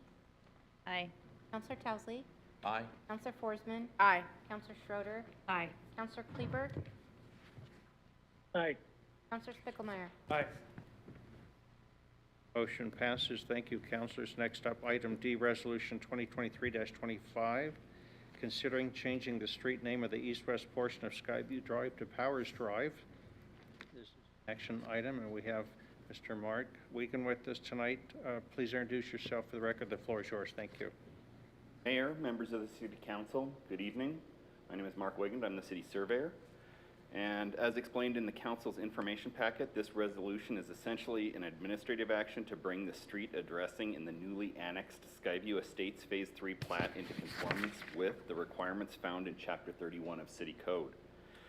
That is our city right-of-way ordinance, and that's where all of the city street naming and addressing issues are covered. This will rename the east-west portion of Skyview Drive to Powers Drive to stay consistent with the street naming pattern currently used to the west of this site. But it'll leave the north-south portion as Skyview Drive since there are already residences at the south end of this street and outside of the annexation that have been addressed utilizing that street name. Basically all I have for you tonight. I stand for any questions. Thank you, Mark. Councilors? Order. I make a motion to approve Resolution 2023-25. Been moved by Councilor Forsman, second by Councilor Schroeder to approve Resolution 2023-25. Is there further discussion? Clerk Ravencroft. Council President Lidkey. Aye. Councilor Towsley. Aye. Councilor Forsman. Aye. Councilor Schroeder. Aye. Councilor Kleberg. Aye. Councilor Spickelmeyer. Aye. Passes. Thank you, councilors. Next up, we have item E, assignment of professional services agreement. Considering consenting to the assignment of 4 existing professional service agreements between the City of Lewiston and Mountain Waterworks to American Company due to the acquisition of Mountain Waterworks by American Company. We have with us Director Johnson. Director, please introduce yourself for the record. The floor is yours. Good evening, Mayor, City Council, Dustin Johnson, Public Works Director. I believe the mayor basically gave my whole presentation right there. We have 4 active contracts with Mountain Waterworks. They've been acquired by American Company, and we just need to transfer the contract from Mountain Waterworks to American Company. Merrick and Company. Councilor Lidkey. Motion. Motion. Assignment of 4 existing professional services agreements identified as WR 070, WR 600, WW 056, and SM 008 between the City of Lewiston and Mountain Waterworks to American Company due to the acquisition of Mountain Waterworks by American Company. Been moved by Councilor Lidkey, second by Councilor Schroeder to approve the assignment of 4 existing professional services agreements identified as WR070, WR600, WW056, and SM008 between the City of Lewiston and Mountain Water Works to American Company due to the acquisition of Mountain Water Works by American Company. Further discussion. Clerk Ravencroft? Council President Lidkey. Aye. Councilor Towsley. Aye. Councilor Forsman. Aye. Councilor Schroeder. Aye. Councilor Kleber. Aye. Councilor Spickelmeyer. Aye.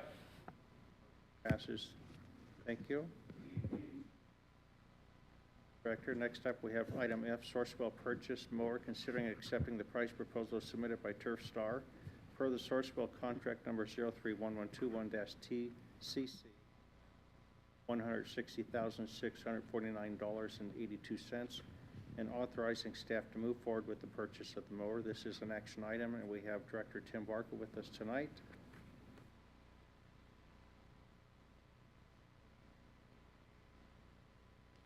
I think we can do that after. Motion to accept the price proposal submitted by Turf Star per the Sourcewell.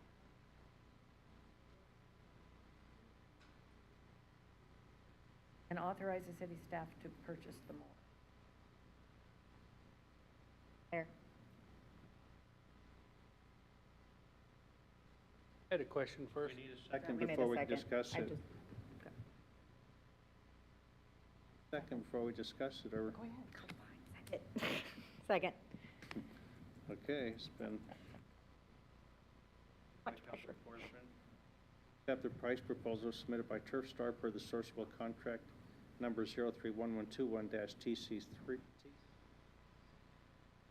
Staff to purchase the mower. Councilor Forsman. I don't know what the kind of mower this is. I don't know if there's a way you can explain this to me. 'Cause that's a big number for a mower, so. It's a big mower. What does it do? Exactly. A lot. Like, they sit on it, like, what? Give me a little bit rundown. This. Pictures. This helps, thank you.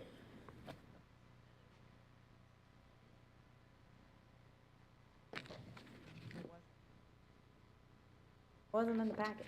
It would have been helpful. In last meeting's packet. Oh, thank you. For comment, Councilor Lidkey. I appreciate the email that Director Barker sent out and worked with Mr. Faith. I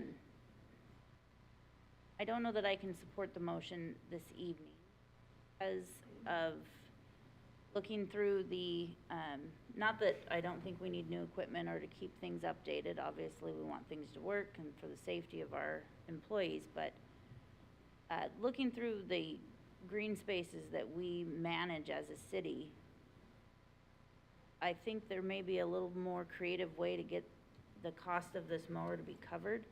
It seems that we care of green space that necessarily isn't ours.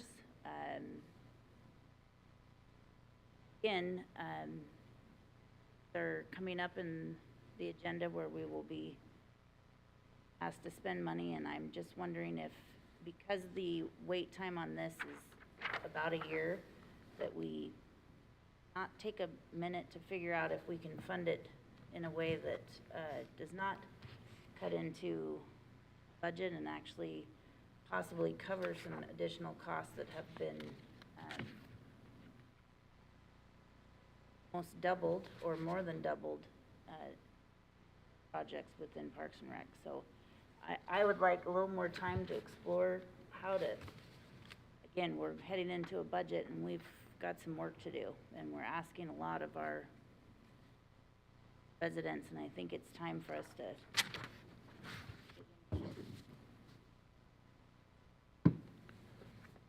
Last question to the director. Councilor Spickelmeyer, the floor is yours. So Director, on this, I was looking through that and I know we signed up for that Sourcewell purchasing, but looking through that, it's a high cost. I did look them up, they're expensive mowers, but when you look down at the rest of this stuff, the setup fees, $2,900 and $1,200 to deliver it, did we look anywhere else besides through that Sourcewell dealer? Mr. Mayor, Council, Tim Barker, Parks and Rec Director for the city. I wish I could speak on behalf of fleet maintenance, but Robin is not here tonight. He would be the one that would be able to tell you for sure. We did look at, I know, multiple sources. Prices are all very high right now. We looked at different ways of going about doing this. We've talked about moving to 2 smaller 11-foot mowers instead of this 16-foot mower. But even those 11-foot mowers are now up to $120,000, which is about $30,000 to $40,000 above what they used to be. That was what we originally were targeting, was looking at having 2 smaller mowers instead of the 1 main mower going throughout our park system. This mower is utilized more than any other piece of equipment in our system, probably. Functions about 10 months of the year, and that includes, our growing season and then what we refer to as leaf season into December. So it's used quite a bit, 5 days a week, maintained by 1 individual person. So it's not a shared mower. That's another concern we had with the 11-foot mowers, was we may have different people stepping into those seats at different times. This mower is about, the current one that we utilize, I think, is about 9 years old. It has over 5,000 miles on it, which equates to over 400,000, or 5,000 hours on it, which equates to over 400,000 miles. And so it's definitely near its life expectancy, is the biggest issue that we have with this mower right now. So Sourcewell is a cooperative purchasing program that we've been a part of for some time. I believe it notes 2013. And so what they do is they go out and basically do all the pre-bidding for you. So we looked at other options, but then ended up going through Sourcewell because that's the best price that we could find. Councilor Spicklemeyer. And so your current one, it has a lot of hours on it, obviously, as you said, but it's like, does it, a lot of those are wearables on mowers, things like that? You retrofit the existing mower and get through another year or two, past the bad times? So the issue we have, and I wish I was in that world and didn't sit behind a desk counting numbers most of the time, but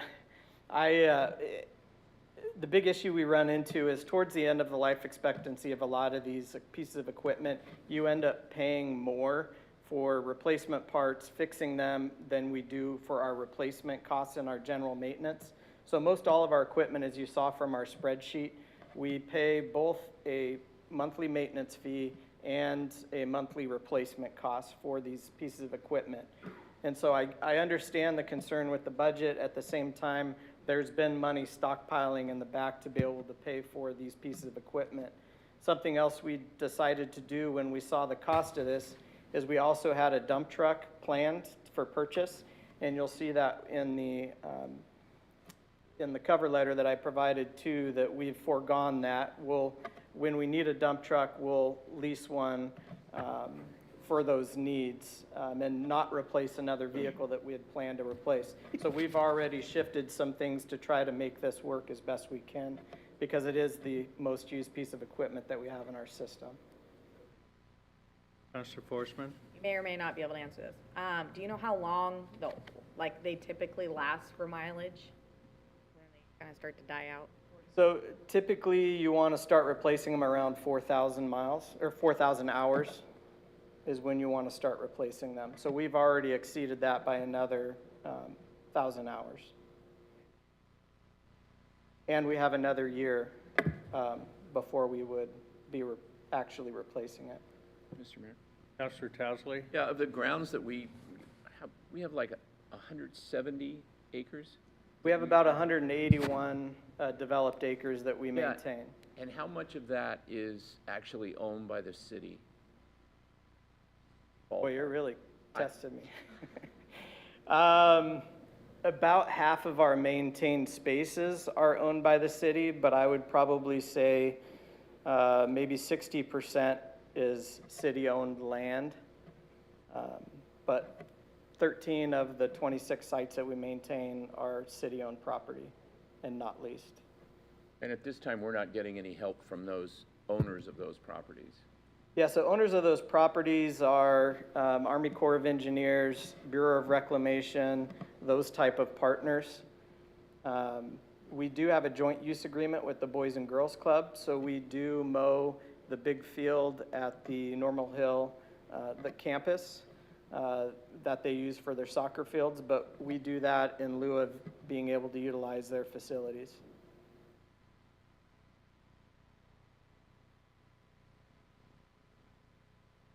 Councilor Spickelmeyer?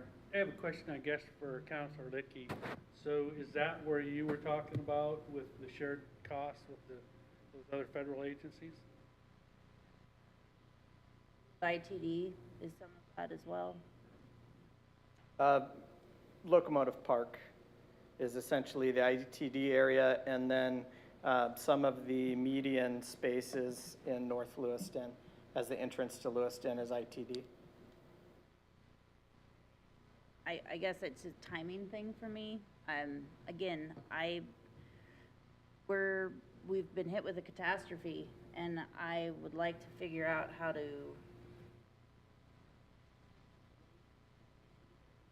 take some hard look at property, and if we could lessen the burden, that would, I guess, negate the cost, because I mean, we need a mower, obviously. I just, I'm not comfortable personally approving the purchase, not knowing that we aren't doing something to.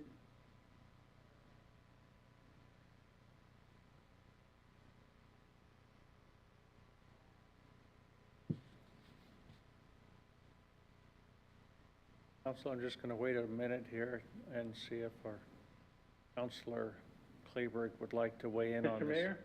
Councilor Kleberg? Thank you. If I may add a couple things there. You're talking about a mower that's got over 5,000 hours on it. By the time it's replaced, we'll probably be pushing about 5,700 to 5,900 hours on it. If the machines broke down, next July or August, what are you going to use to cut the grass? You can't very well send somebody out in, if they don't have an enclosed cab mower when the temperatures are like that and you're sitting on top of the engine that actually powers the thing. As far as I'm concerned, for the city staff up at the service center to get that many hours out of a piece of equipment like that has all those belts, hydrostatic drive, things that do need regular maintenance, I'd say they've done a pretty good job. And since they've decided to forego the cost of it, or the purchase price of the dump truck, that they also had the budget to utilize some of those funds to go towards the mower, I'm in favor of the mower. Thank you. Thank you, Councilor. Councilors, if there's no further discussion, Clerk Ravencroft? Council President Lidke. Councilor Towsley. Aye. Councilor Forsman. Aye. Councilor Schroeder. Aye. Councilor Kleberg.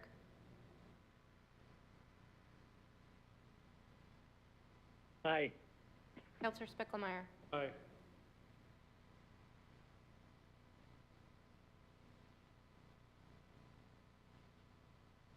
Clerk Ravencroft, would you confirm the vote for me, please?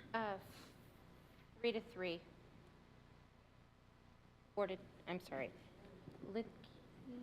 4-2. Thank you, 4-2. So sorry. I'm still trying to type them up, so I was. Motion passes. Thank you, councilors.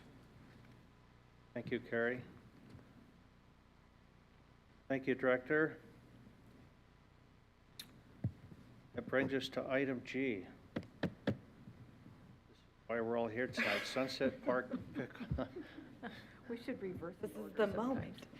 Sunset Park Pickleball Court renovation agreements. Considering approval of 4 agreements with D&D McLaughlin for $79,000, Herco Incorporated $59,000, Aero Concrete and Asphalt Specialties LLC $94,917.60, and Clearwater Fence LLC $54,462.40 for work related to the Sunset Park pickleball courts. These are 4 separate agreements, and it will require 4 separate votes.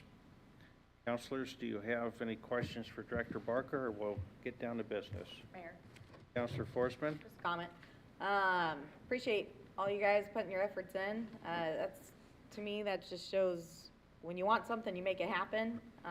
Some could have just came and asked, but you guys have said, no, we'll come and meet you halfway. So that's awesome. That's really cool, and I'm looking forward to see some activities, and I'm gonna make sure you guys are out there playing. No, not just kidding. But it's awesome what you guys did. It's very good. Motion's in order. I move to approve. Second. It's been moved by Councilor Schroeder, second by Councilor Forsman to approve the agreement between the City of Lewiston and D&D McLaughlin. Is there further discussion? Hearing none, Councilor or Clerk Ravencroft? Council President Lidkey. Aye.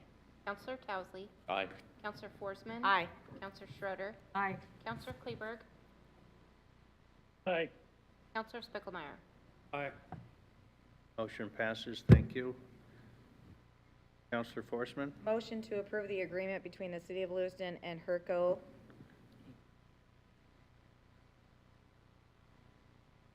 Been moved by Councilor Forsman, second by Councilor Schroeder to approve the agreement between the City of Lewiston and Herco, Inc. Is there further discussion?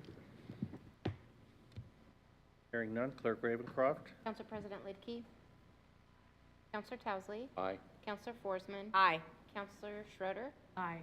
Councilor Kleberg. Aye. Councilor Spickelmeyer. Aye. Thank you. Councilor Schroeder? I move to approve the agreement between the City of Lewiston. Second. Specialties. Motion to Oh. approve the agreement between the City of Lewiston and Aero Concrete and Asphalt Specialties LLC. Do you agree with that, Councilor Schroeder? Yes, I do. I'm Okay. Your discussion? Ravencroft? Council President Lidkey. Aye. Councilor Towsley. Aye. Councilor Forsman. Aye. Councilor Schroeder. Aye. Councilor Kleberg. Aye. Councilor Spickelmeyer. Aye. Motion passes. Thank you. Drum roll. It's building here. Mr. Mayor? Councilor Towsley? I'd like to make a motion to approve the agreement between the City of Lewiston and Clearwater Fence LLC. Second. Been moved by Councilor Towsley, second by Councilor Forsman to approve the agreement between the City of Lewiston and Clearwater Fence LLC. Is there further discussion? I would just like to say, yes, that when I first came to Lewiston, I don't believe there were any pickleball courts. Those were tennis courts back then. And I would go visit my in-laws in Arizona, and I played pickleball all the time there. And I came back and I played some, but I haven't played with you people. I need to. It's a great sport, and don't get injured like you do playing some other sports. And there's great sport for a lot of people, and I love that it's growing. Absolutely. Thank you. Councilor Lidkey? I would say that I'd gladly be your partner. Okay. And also just to commend this club for raising the funds and really driving a healthy lifestyle and really doing the most work probably of any group in the last few years to Lewiston moving forward. And I'm excited to see this project completion. I'm only sorry that you had to watch it move at the speed of government. So hopefully we can get the ball rolling. Councilor Forsman?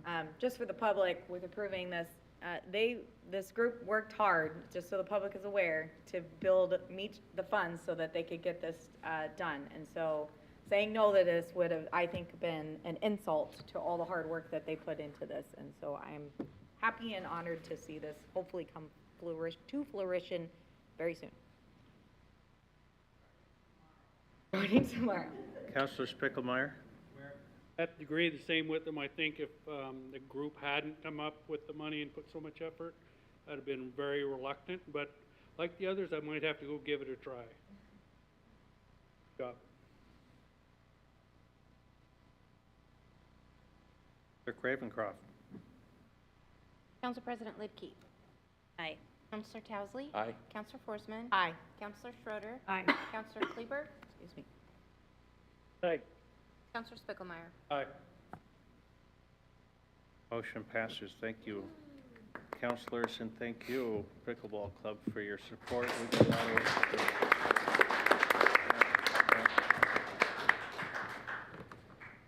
Thanks for hanging in there all these Yeah. hour and a half or so. Okay. Director Barker. Okay, council, next up, Roman numeral 7, items moved from the consent agenda. We have our vouchers payable. Councilors. Yeah, the first one that hit me was the first one on page 1, so Tim might need to get back up there. Installing electricity and meter to the golf cart shed. Boy, it's gotta be awful nice. Which one is that? First item on the first page. Can you explain all that was done for that? $56,000. So when we, Mr. Mayor and Council, Tim Barker, Parks and Rec Director, when we took over the course, one of the things that we discovered through an inspection process is that the electrical system to the large cart storage area and all the individual cart barns on the exterior was overloaded severely. And so in lieu of us being red tagged and shut down, we agreed to immediately take action and upgrade that system. We do have a running total of some of the expenses that we've incurred. And obviously when we took over the golf course, we spoke in terms of a 22-year agreement. When you have a lease with somebody, oftentimes you come in and you obviously need to make some improvements. This is one that we weren't really we weren't alerted to or aware of until we did do an inspection. And so what we did was we upgraded that complete system for future development as well. That is an area that we would love to look at having some sort of larger pole barn type facility that could be reservable for weddings or other venues. But for now, it's a cart barn, so we felt that making the investment at this time was worthwhile. Also included very few overages in what their original cost was, because when they were digging to put the line in, there were some rocks, amazingly, that we discovered. And so we had to change some of the design process through that. But yeah, it's purely electrical that was completely redone, up to code. And it's a very safe facility now. Oh, Councilor Towsley. yeah, and I remember when we went through this initial agreement with the previous tenants, we kind of let them walk away with as it was, without any coming back at either side. He couldn't come back at us, we couldn't come back at him. Kind of thinking this might have been one of those things. Could have asked for some fixing of that, if that was something that was jury-rigged and was unsafe for so long. But that's water under the bridge. I just want that on the record. Also, Sunset Park baseball field lighting, that was $8,000, and that was something that we, what did that entail? I'm sorry, I need to get a better sense of it. I won't repeat my name since I'm still standing here. So that entailed complete rewiring of a couple of the poles. Of our ball field lighting systems, that's the oldest system. We are looking at options down the road for replacement. One of those options could potentially be repurposing the lighting that we have up at Harrith Field, which is Hathaway, which is right in front of the airport. If you drive by and notice there's still ball field lights there, we're storing them right now. But we're also looking at moving those, which right now we're looking at a cost of $80,000 to $100,000 just to move those. So in the meantime, these are new bulbs, new wiring. We had probably at least a third to half of our lighting at that park for the ball field was out. And so we are down to 2 softball fields right now and desperately need to have lights at that field to be able to continue to play our games. Thank you. Councilor Lidkey? Fire chief, a question because I'm out of here.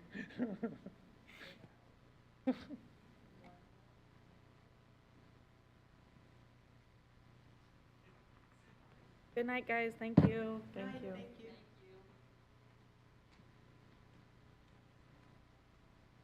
Was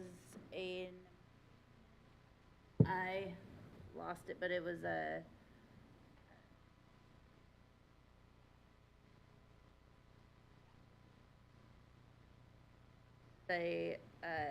improvement to one of our fire systems in.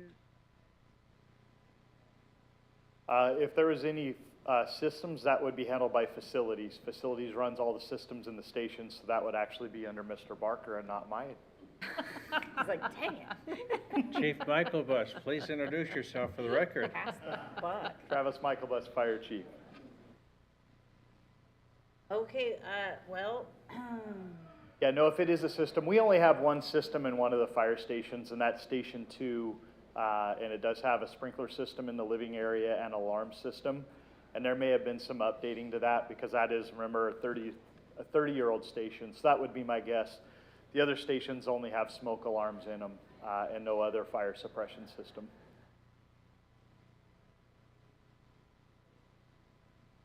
Yep. well, I'm glad to see we got that done. You're off the hook. Okay. Thank you.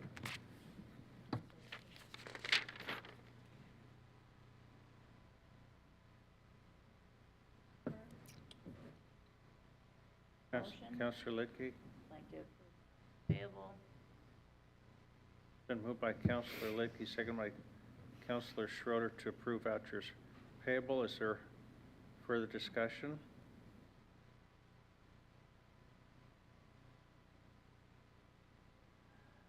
Clerk Ravencroft? Council President Lidkey. Counselor Towsley. Aye. Counselor Forsman. Aye. Counselor Schroeder. Aye. Counselor Kleberg. Aye. Counselor Spickelmeyer.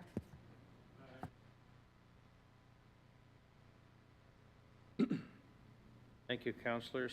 Next up, Roman numeral 8, unfinished and new business. City councilor comments. Here. Councilor Forsman.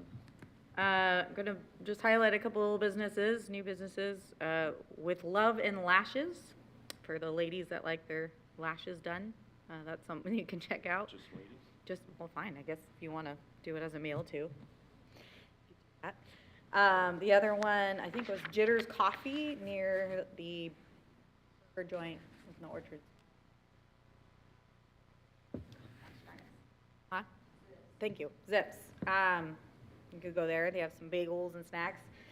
The other one is a clothing store, and I really should have wrote it down when I saw it, but it's next to Petco. There's a cute boutique there with lots of clothes for the ladies, worth to check out. Also some new places downtown, some clothing stores down there, new ones. And so we're starting to see some stuff come in. They're might not be big retail stores, but they are little, little businesses that people are trying to make their own. So if we don't shop there, then they don't stay. So make sure you go in and check it out and show your support. Councilor? Further comments? Comments?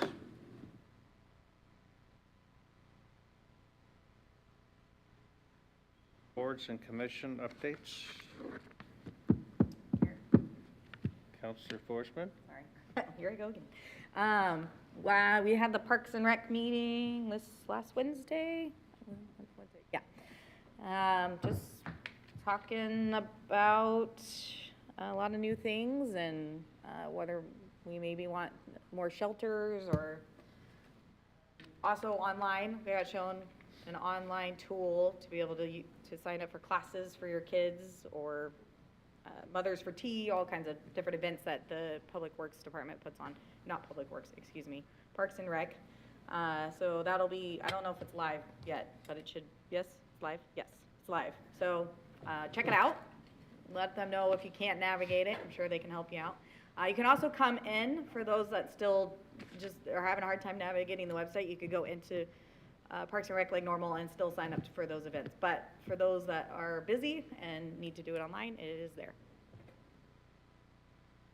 Thank you, Counselor.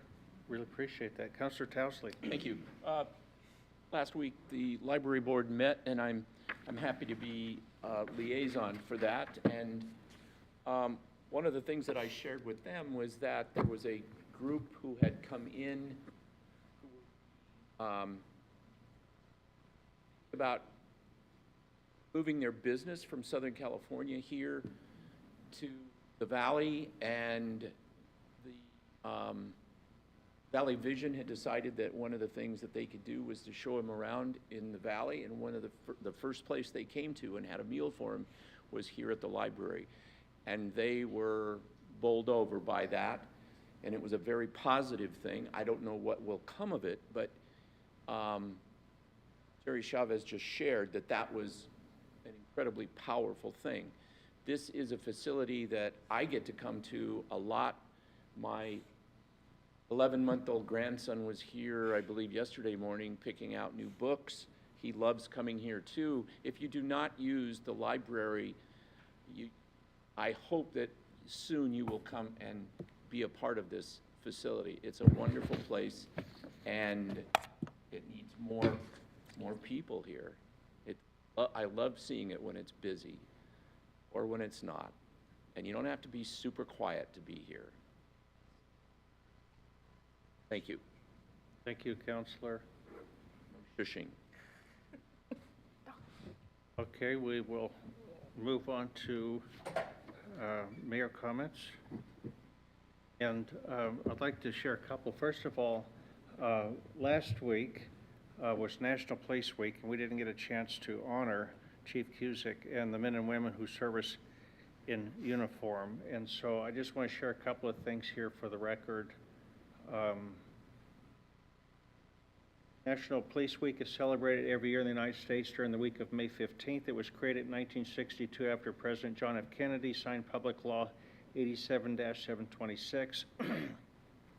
National Police Week is to honor the men and women in law enforcement who put their lives on the line every day to keep communities safe, and remember all law enforcement officers who have died in the line of duty. The week-long event includes various activities around the country, such as an annual Blue Mass, candlelight vigil, wreath-laying ceremony, National Police Survivors Conference, Honor Guard competition, and the Emerald Society of Pipe Band March and Service.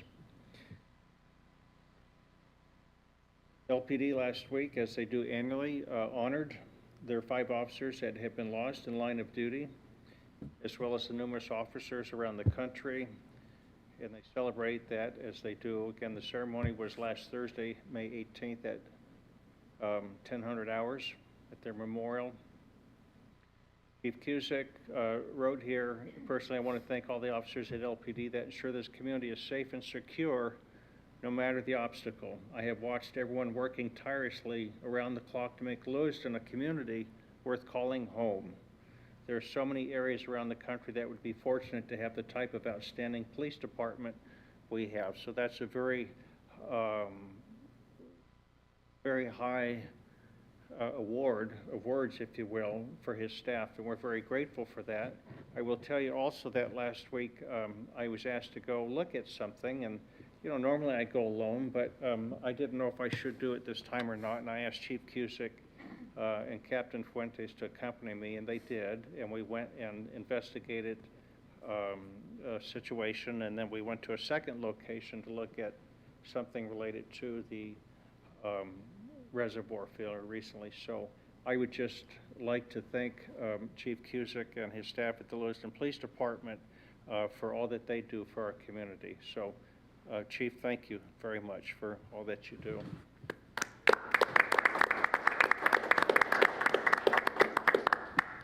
Second thing that I want to share here is, and I hope I'm not spilling the beans, but maybe Chief Cusick, you can tell me a little bit more about this, but apparently, I got an email today, and apparently the city of Lewiston has been selected for a Association of Idaho Cities Annual City Achievement Award. Did you get the email? You did not get the email, okay. Well, the award category is Public Safety, and the project/program title is Repeater in Radio Projects. So I'm going to presume that that's Officer Birdshill that's been working on that. Maybe he doesn't know, now you do. But we've been selected for an award, and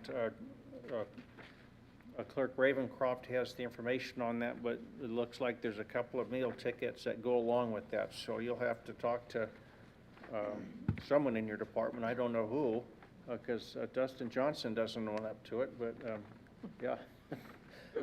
I sent him a text congratulating him, and he said, "For what?"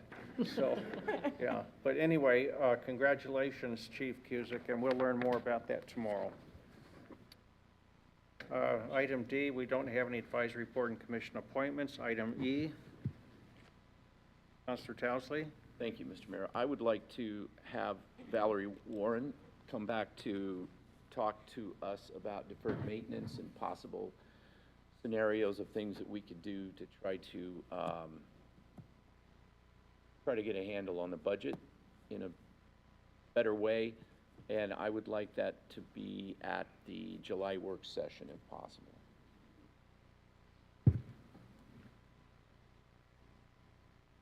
So, it's been moved by Councilor Towsley, seconded by Councilor Lidkey, to have facilities, Valerie Warren, present to the council at the July work session on deferred maintenance. Give us an update on that. Further discussion? Those in favor, please signify by saying aye. Aye. Aye. Opposed? Aye. Thank you, Councilor Kleberg. Motion carries. Thank you. Councilors? Make a motion. Second. Been moved by Councilor Lidkey, seconded by Councilor Towsley to adjourn. Those in favor, please signify by saying aye. Aye. Aye.